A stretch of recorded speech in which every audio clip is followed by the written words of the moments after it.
আসসালামু আলাইকুম friends, welcome back to my channel. আরও একটি নতুন রেসিপি নিয়ে চলে এসেছি আপনাদের মাঝে। চিতই পিঠা রেসিপি নিয়ে চলে এসেছি। খুব সহজেই কিন্তু আমি তৈরি করে দেখাবো, কোনো রকম ছাঁচ ছাড়াই। তো এখানে আমি দেখুন 1 কাপ মতো নিয়েছি আতপ চাল। আতপ চালটা আগে থেকেই ভিজিয়ে রাখতে হবে 4-5 ঘন্টার জন্য। তো 4-5 ঘন্টার পরে আমি খুব ভালো করে ধুয়ে নিয়েছি। ধুয়ে একটা স্ট্রেনারের মধ্যে পানিটাকে ঝরিয়ে নিয়েছি। তো এবারে আমি একটা মিক্সার জারের মধ্যে নিয়ে আতপ চালটা দিয়ে দিচ্ছি। তো এবার অল্প করে পানি দিয়ে একটা সুন্দর ব্যাটার তৈরি করে নেব।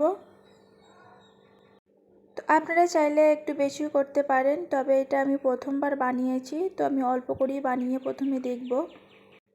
তো অল্প পানি দিয়ে আমি একটা সুন্দর ব্যাটার তৈরি করে নিয়েছি। আর এখানে ঢাকনাটা একটু খুলতে অসুবিধা হচ্ছিল, অনেকটা টাইট হয়ে গেছিলো। তো এবার দেখুন ব্যাটারটা খুব সুন্দরভাবে তৈরি হয়ে গেছে। একটা পাত্রের মধ্যে ঢেলে নিচ্ছি। আর ঠিক এইভাবে ব্যাটারটা তৈরি করে নিতে হবে। হালকা কিন্তু দানা দানা ভাব আছে, তার কোনো সমস্যা নাই। তো আমি এখানে হালকা কুসুম পানি দিয়ে আমি একটা ব্যাটার তৈরি করে নেব। আর এই ব্যাটারটাকে খুব ভালো করে মিশিয়ে নিতে হবে একটু সময় নিয়ে, তবেই কিন্তু চিতই পিঠাগুলো খুব সুন্দর তৈরি হবে। স্বাদ মতো লবণ দিয়ে আবারও কিছুটা সময় নিয়ে আমি এভাবে মিশিয়ে নেব। ঝামেলা ছাড়াই আজকে চিতই পিঠাটা তৈরি করে দেখাবো। অনেকে কিন্তু শহরে বা বিদেশে থাকে, মাটির খোলা থাকে না, তার জন্য চিতই পিঠা বানাতে পারেন না। তো আজকে আমি একদম সহজভাবে তৈরি করে দেখাবো। গ্যাস চুলোতেই চিতই পিঠা তৈরি হয়ে যাবে একদম সহজেই। আর এখানে আমি দিয়ে দিলাম এই চা চামচটার মধ্যে হাফ চা চামচ হবে বেকিং পাউডার দিয়ে দিলাম। বেকিং পাউডার দেওয়ার পরে খুব ভালো করে মিশিয়ে নেব। আর এই ব্যাটারটার ঘনটা ঠিক এইভাবে রাখতে হবে, খুব বেশি পাতলাও নয় আবার খুব বেশি ঘন নয়। তো এই দেখুন, দেখলেই বুঝতে পারবেন চামচির গাটা ঠিক এই রকম হয়ে থাকবে। তো চিতই পিঠার জন্য ব্যাটারটা রেডি হয়ে গেছে। আর এখানে আমি দেখুন একটা আপ্পাম প্যান নিয়েছি।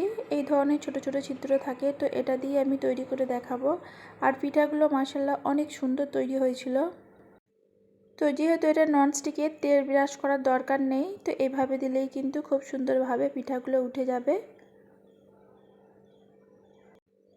তো আমি একটা গ্লাসের মধ্যে ঢেলে নিয়ে অল্প অল্প দিয়ে দিচ্ছি ছাঁচের মধ্যে পিঠাগুলো। আমিও কিন্তু এটা প্রথমবার বানিয়েছি। আর মাশাআল্লাহ পিঠাগুলো অনেক সুন্দর তৈরি হয়েছে। আপনারাও চাইলে এভাবে তৈরি করে নিতে পারেন। তো এখানে পিঠাগুলো দেওয়া হয়ে গেছে। আমি মিডিয়াম ফ্লেমে রেখে 2 থেকে 3 মিনিট ঢাকা দিয়ে পিঠাগুলো তৈরি করে নেব।